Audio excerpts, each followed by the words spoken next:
नमस्कार साथियों, स्वागत है आपके अपने YouTube चैनल पर। हम आज एसएससी जीडी की हिंदी क्लास का आज हम प्रैक्टिस सेट 3 करने वाले हैं, जो कि प्रीवियस ईयर क्वेश्चन बेस्ड है। विगत परीक्षाओं में पूछे गए महत्वपूर्ण प्रश्न को हमने इसमें शामिल किया है। अगर आपको हमारी क्लास पसंद आए तो क्लास को लाइक और चैनल को जरूर सब्सक्राइब करें। आइए, हमारा पहला सवाल है, निम्न में से किस वाक्य में संबंधवाचक सर्वनाम नहीं है? सर्वनाम सर्वनाम के कितने 6 भेद होते हैं। कौन कौन से? एक, पुरुषवाचक, निश्चयवाचक, अनिश्चयवाचक, संबंधवाचक, प्रश्नवाचक और निजवाचक। अगर मुझे हिंदी के मूल सर्वनाम कितने होते हैं तो 11 होते हैं। इसमें मुझे संबंधवाचक सर्वनाम नहीं है। जो सोएगा सो खोएगा, इसमें संबंधवाचक सर्वनाम है। जिसकी लाठी उसकी भैंस, इसमें भी सर्व संबंधवाचक सर्वनाम इसमें भी है। उसने कुछ नहीं खाया, इसमें उसने कुछ नहीं खाया, तो इसमें हमारा संबंधवाचक सर्वनाम नहीं, इसमें पुरुषवाचक सर्वनाम है। वह कौन है जो जा रहा है, तो इसमें भी संबंधवाचक सर्वनाम है, तो इसका हमारा ऑप्शन सी सही। अगला प्रश्न, सारे कलाकार ऊपर हैं। उपरोक्त वाक्य का संबंध किस क्रिया विशेषण से है? क्रिया विशेषण, जो शब्द क्रिया की विशेषता बताते हैं उसे हम क्रिया विशेषण कहते हैं। परिमाणवाचक क्रिया विशेषण, तो परिमाणवाचक में हम नाप तोल की बात करते हैं। नाप तोल की बात करते हैं। स्थान वाचक क्रिया विशेषण में कब ने कहाँ, कहाँ का इसमें बोध करते हैं, तो कहाँ है? ऊपर है, तो इसमें हमारा स्थान वाचक क्रिया विशेषण, तो इसका हमारा ऑप्शन बी सही। काल वाचक क्रिया विशेषण, तो इसमें हमारा कब का प्रयोग करेंगे, कब। रीति वाचक क्रिया विशेषण, तो यहाँ पर कैसे का प्रयोग करेंगे। अगला हमारा प्रश्न नंबर 3, यहाँ किसी को भी इस कार्यालय का पता मालूम नहीं है। उपरोक्त वाक्य में वर्तमान वर्तनी संबंधी अशुद्धि इससे का शुद्ध रूप का चयन कीजिए। यानी तो मालूम, मालूम हमारा शब्द गलत है, तो मालूम हमारा इस प्रकार लिखा जाएगा। मालूम का शुद्ध रूप है तो मालूम, तो इसमें कार्यालय गलत लिखा हुआ। कार्यालय में प्रॉपर डन यानी बढ़िया की मात्रा, ये वाला गलत।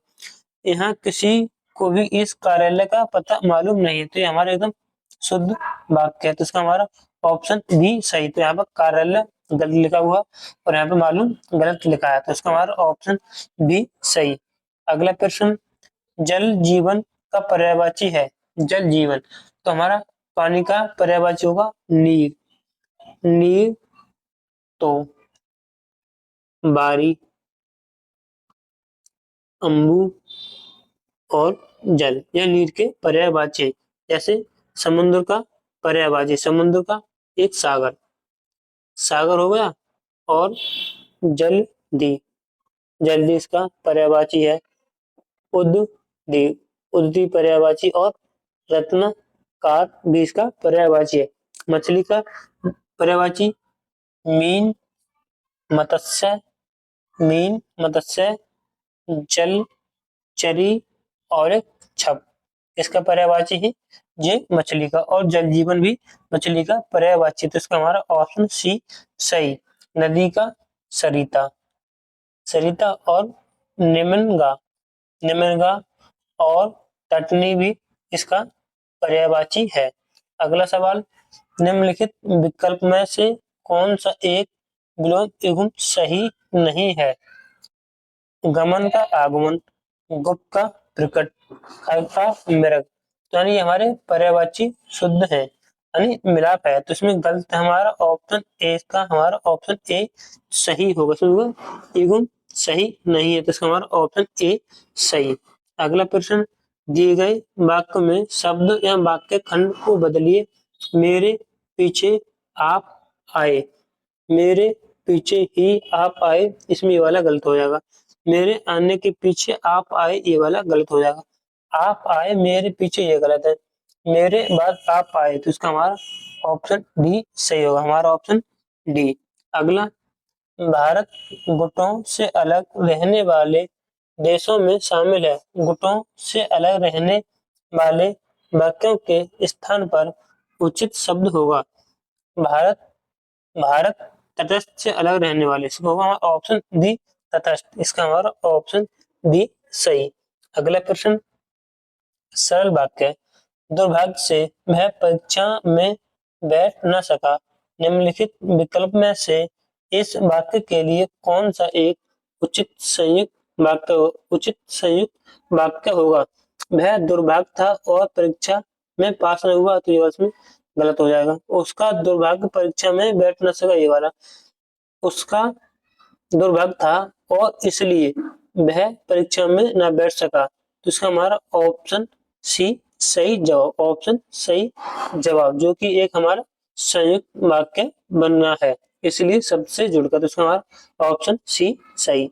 अगला, निम्नलिखित वाक्य को ध्यानपूर्वक पढ़ें और बताएं कि चिन्हित वाक्यांश में किस प्रकार की त्रुटि है। वह बहुत ज्ञानी व्यक्ति है, उसने अनेकों ग्रंथ की रचना की है। वह बहुत ज्ञानी व्यक्ति है, ये बिल्कुल शुद्ध है।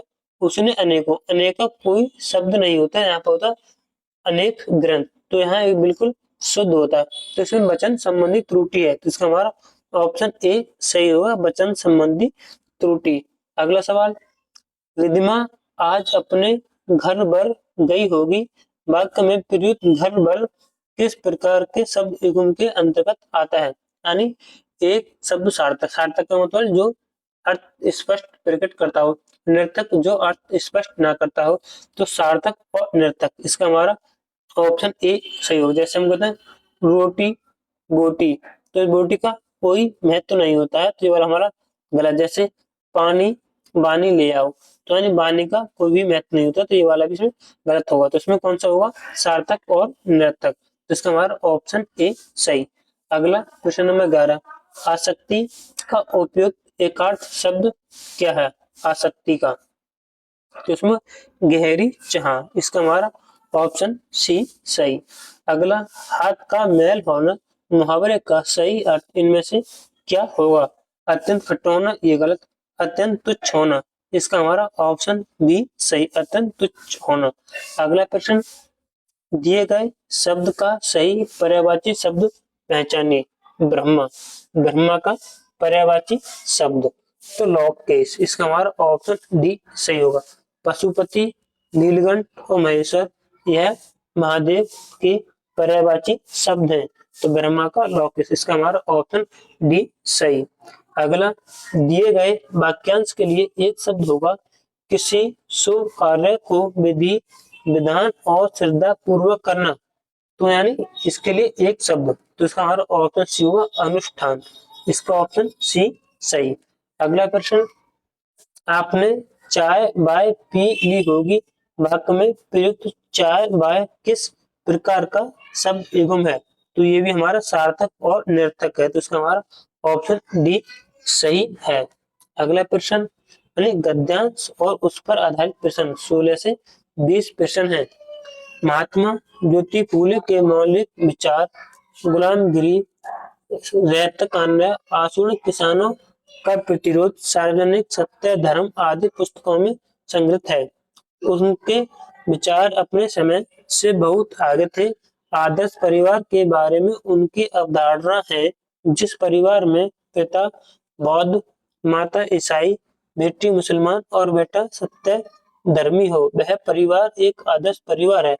1888 में जब ज्योतिबा फूले को महात्मा की उपाधि से सम्मानित किया गया तो उन्होंने कहा, मुझे महात्मा कहकर मेरे संघर्ष को पूर्ण विराम मत दीजिए। जब व्यक्ति मठाधीश बन जाता है तब वह संघर्ष नहीं कर सकता, इसलिए आप सब साधारण जन ही रहने दें, मुझे अपने बीच से अलग ना करें। महात्मा ज्योतिबा फूले की सबसे बड़ी विशेषता यह थी कि वे जो कहते थे उसे अपने आचरण और व्यवहार में उतारते थे। अब से हम संबंधित प्रश्न को करेंगे। महात्मा ज्योतिबा फूले के अनुसार जिस परिवार में पिता बौद्ध, माता ईसाई, बेटी मुसलमान, बेटा सत्य धर्मी हो, उस परिवार को किस प्रकार के परिवार की संज्ञा दी जाएगी, तो आदर्श परिवार, इसका हमारा ऑप्शन डी सही। अगला प्रश्न नंबर 70 है, महात्मा शब्द किस संधि का उपयोग है? तो महा धन आत्मा, इसका हमारा ऑप्शन डी होगा। इसमें संधि होगी दीर्घ स्वर संधि, दीर्घ स्वर संधि, तो इसका हमारा ऑप्शन डी सही।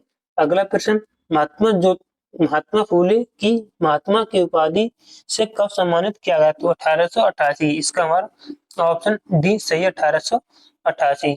अगला, महात्मा नहीं ज्योतिबा फूले की सबसे बड़ी क्या विशेषता थी? क्या विशेषता थी? जो कहते थे वही अपने आचरण और व्यवहार में उतारते थे, इसका हमारा ऑप्शन बी सही। अगला प्रश्न, उपरोक्त गद्यांश का उचित शीर्षक क्या है? उचित शीर्षक तो ज्योतिबा फूले के आदर्श विचार, इसका हमारा ऑप्शन सी सही। हमने आपके लिए 20 प्रश्न किए, आपने 20 प्रश्न में से कितने प्रश्न को सही किया? और अगर आपको हमारी वीडियो पसंद आए तो वीडियो को लाइक और चैनल को जरूर सब्सक्राइब करें।